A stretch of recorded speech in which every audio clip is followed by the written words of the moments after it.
The reason that I actually want to watch this video is pretty simple. I DM'd ALG 3 days ago because I actually wanted to talk about this on stream with him and make it into a video myself. So, now it's very simple. We are gonna react to his video. And then I'm just gonna take the reaction and upload that one on Extra Rivy. That is how it's gonna work. ALG, you are a trader. I DM'd you. I asked you, do you want to talk about the DA HP increase? And you decided to just not see my message. That was intentional, for obvious reasons. So, I'm gonna react to your video. Please make sure to check out the original video. A link will be in the description. Go and say hi to ALG. Well, another fortnightly reset and another worst deadly assault ever, according to Twitter and Reddit. So let's talk about it. Now, to be completely honest and open, we probably should expect for the deadly assaults to be getting pretty quote-unquote bad at this point, just simply because we're at the end of 2.8 and we're in prime, as we would refer to it, milking phase, which basically means that the players that are still playing right now are the dedicated players. So what they're going to do is they're going to give us buffs that are kind of for anyone that's not like new characters, so that we feel like we kind of need to pull for the newer characters right before we get to season 3, where then we'll have to top up to pull for the season 3 characters. And they're not terribly concerned about new players coming in and feeling burned by this particular deadly assault, because they're actually counting on a whole bunch of new players coming in for 3.0 and then the anniversary in 3.1. So big. I don't think that is wrong, but I think there's one important part that kind of feels neglected here, and that is just simply after about 2.6, 2.7, that is like usually the patch where basically every single gacha game just starts chilling, and it's just gonna get worse over time. That is just the life cycle of any gacha game whatsoever. It doesn't matter which gacha you look at, that is basically always gonna be the case. It is gonna be in Wuthering Waves, it's gonna be in HSR, it's gonna be in ZZZ, it's gonna be in Genshin Impact, and so on. Even though, arguably, Genshin was probably the only one who survived, the only game that survived until like 4.0 without exceptional chilling. Let's continue. He is not wrong, right? Like, it's the X.8 patch, like the last one in the season, so might as well just do whatever we want and just milk the very few people who are actually still playing the game. He's right.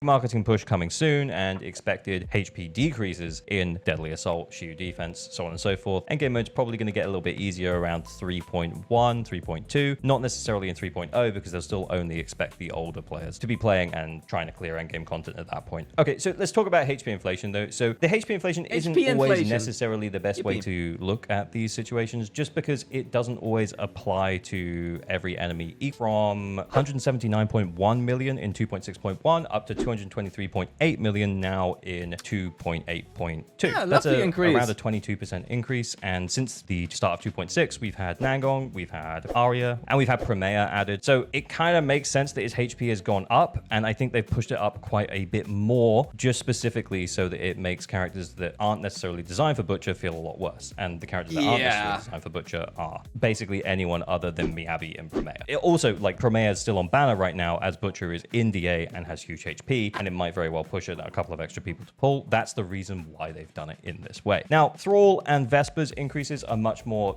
around what we would expect, with Thrall getting around a 10% increase and Vesper getting around a 16% increase since when those were last in DA. Increasing Vesper is obviously what's skewing the overall raw HP of this quite a lot higher, because Vesper is kind of anti-Rupture in a way, where very high HP and lower defense to make Rupture feel slightly worse into it. And I think, honestly, the reason why people are feeling like this is the worst Deadly Assault so far is not necessarily because of the HP. I mean, it is a little bit, because if you didn't pull Nangong and you were still running your Miyabi team, you just do a substantially less score than you were getting on Butcher before. Would you still clear it with like a Miyabi like and Sukaku team or a Yuzu Ice team? Yeah, absolutely. Yeah, you're still not going to have a problem there. It's not like you need Nangong or anything. And that's also especially doubly true because of the buff situation. And we'll get onto that.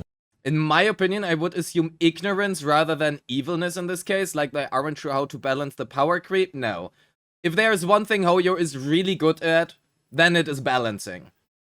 Hoyo is really good at balancing the games. And I don't mean that as in they are good at making it friendly for the player base. I mean they know very much exactly what they are doing. And they are very good at balancing their game into their monetary favor. Hoyo is a strategic masterpiece. The entire fucking company, it doesn't matter what game you look at. Hoyo is really good at that. So, no, if they increase the HP by 20-something%, that is deliberately done so. At the moment. But yeah, I can see why people are upset about the huge HP increase for Butcher, and I'm completely on side with that.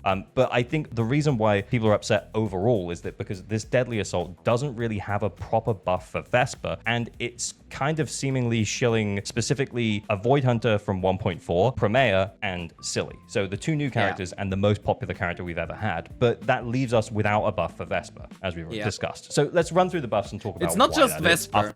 It's not just it leaves without a buff for Vesper, it leaves without a buff for other teams. I don't think the problem is Vesper in itself. The real problem really is just there are no buffs for non-ice anomaly teams. As dumb as it sounds. So it's Miyabi, Promea, and then you have Billy, who isn't even out yet. And that feels really bad. Just a quick reminder that you probably aren't subscribed. Like and subscribe and grow it, support creators like me. Yes, like and subscribe. Go over, check out his original video. Okay, cool. So link in the description. Frost is the first buff, which increases AP by 30. A Blooms deal 10%.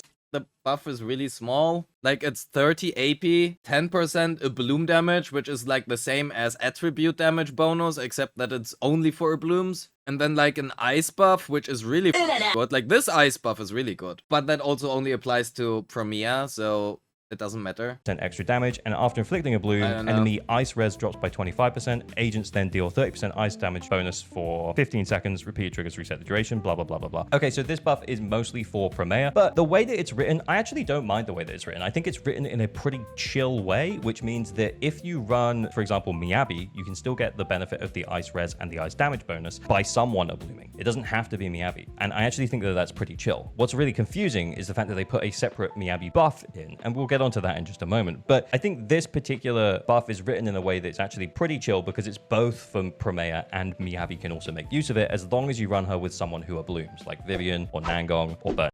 But yeah, I probably did leave someone out. But yeah, anyone who blooms, you can also put them in here and then you can benefit from most of this buff. Then we have the very obvious Silly buff. But to be fair, it's just the 30% of enemy physical resistance and then sheer... This is literally just 20% sheer damage for Rupture and everything else is for Billy. Damage bonus. And then there is also the 50 bonus crit damage as well. So it's not like unusable for other Rupture agents. So that's actually kind of fine, but very obviously still a buff specifically for Starlight Billy. And then we have the final buff where the AP increases by 20, anomaly damage increases by 10%, and then inflicting anomalies increases the whole squad's crit damage by 60% and death down by 10%. This is obviously a Miyabi buff because how many... It is a Bernice buff, a Critnies. This is a Critnies buff.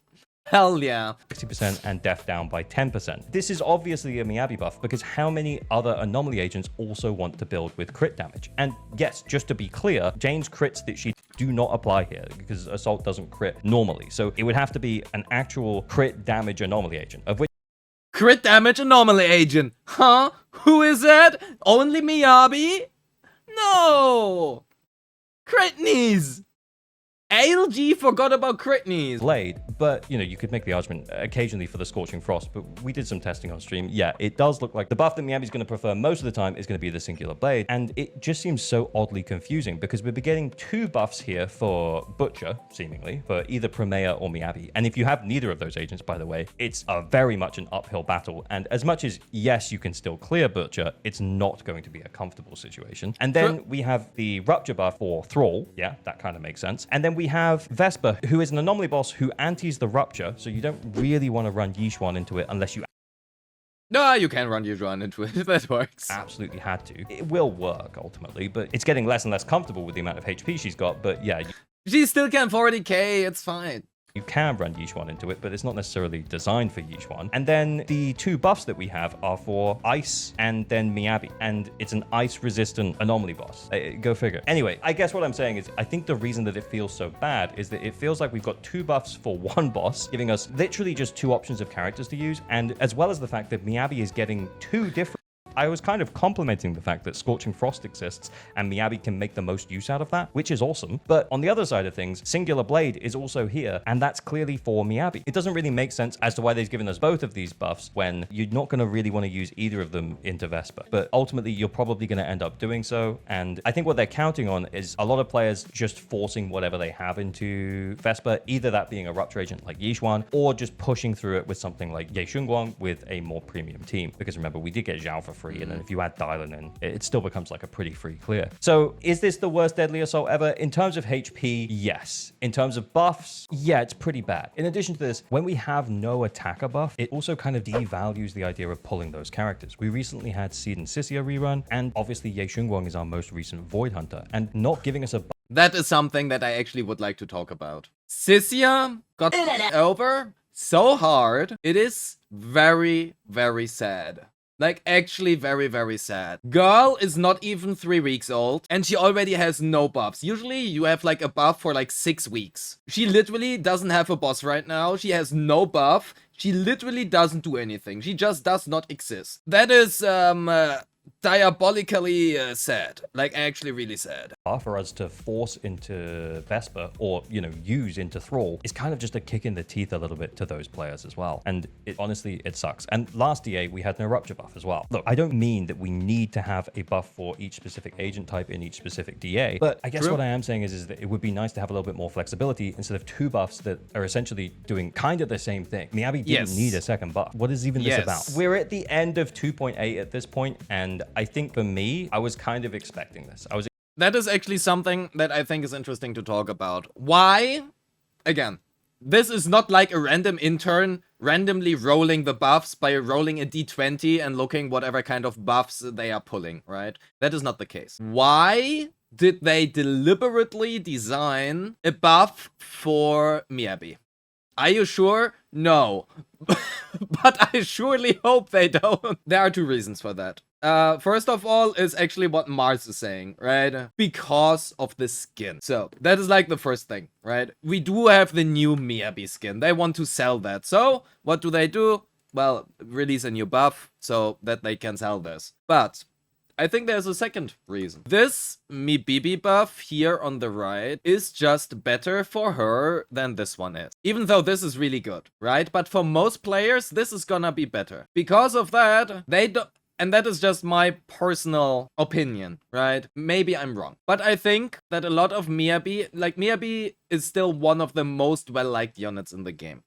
And the Miyabi fanbase can be... Sorry to offend anybody, really vicious. If you tell them Miyabi is washed, it's not a good character anymore, Fromia is better than Miyabi, some of them can get really angry. And regardless or not of whether that is true, they do not want to make it look like Miyabi is a worse character than Promia. They want these 2 characters to look about even. So what they are doing, even if this buff is only like 10% better, they are gonna design a buff that makes Miyabi look good or on par with Promia, just so that, you know, they can sell the skin. Because for them, it arguably doesn't matter whether or not you spend $10 on a pull for like Promia, or if you spend $10 or $20 or whatever it costs to get the skin. And frankly, most people are much more likely to get this skin instead, because it is guaranteed and much cheaper.